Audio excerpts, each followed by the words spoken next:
সবাই গোটা পাড়া গোটা গ্রাম মিলে আজকে আনন্দে বড় করে দুর্গাপূজা হচ্ছে। এটাই যদি দুর্গাপূজায় মমতা ব্যানার্জি সাহায্য না করতেন তাহলে আজকে আপনাদের একটা পুজোটা অবশ্যই হতো। আপনারা এতদিন আগেও করেছেন, কিন্তু কি হতো আপনাদের উপর আর্থিক একটা বোঝা বাড়ত।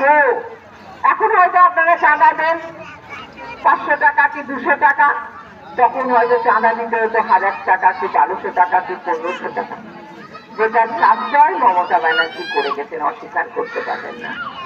আর সত্যতা বলছিলেন, আমি শুনছিলাম আমাদের সকলের সহযোগিতা থাকবে আপনাদের মন্দির হওয়ার জন্য। কেন একটা মন্দির আপনাদের গ্রামের গর্ব, এলাকার গর্ব হবে এই দুর্গা মন্দির। যে দুর্গা মন্দিরে আসলে আপনার প্রাণের শান্তি হবে, মনের শান্তি হবে বসে থাকলে। সুতরাং সেই মন্দির তৈরি করা আমাদের প্রত্যেকের দায়িত্ব এবং কর্তব্য। আর একটা দল আছে, এগুলো তো মমতা ব্যানার্জি করে দিয়েছে, একটাও মিথ্যা কথা বলছি না, প্রত্যেকের প্রমাণ প্রত্যেকের বাড়িতে বাড়িতে রয়েছে।